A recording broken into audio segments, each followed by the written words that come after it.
In the wake of the horrific mass shooting at a small Baptist church in Sutherland Springs, Texas on 4 November 2017, offers of assistance to the victims' families came in myriad forms and from many different organizations, both religious and secular.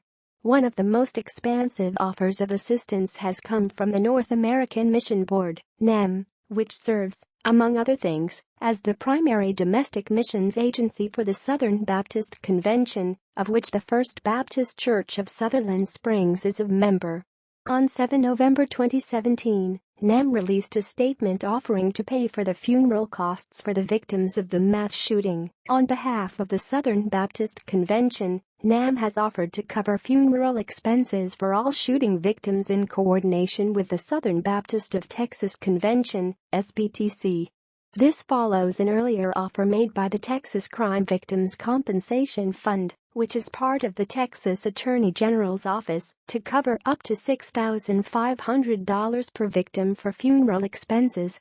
As reported by the Dallas Morning News, the NAMB offer aims to cover any expenses exceeding that cost. The state of Texas, through the Attorney General's Crime Victims Compensation Program, will cover up to $6,500 in funeral costs for each person who lost their life in the shooting. The North American Mission Board of the Southern Baptist Convention has offered to cover any other out-of-pocket costs for the families, said spokesman Mike Ebert.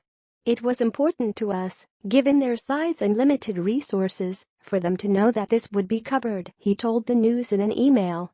We would really like to take care of this on behalf of Southern Baptists. Speaking to us via email, Mike Ebert, the executive director of public relations for NAMB, told us that the organization offered this before we heard about some of the other offers and funds that were available, but we have been in touch with one of the church pastoral staff members and are working through them to help the families. Ebert added that the funds have already been committed, but they haven't attached an exact dollar amount to these relief efforts yet. We are committing existing funds to this, not raising the money. We haven't attached an exact dollar amount. Our intention is to cover the amount that would cover a typical funeral and burial in the Sutherland Springs area.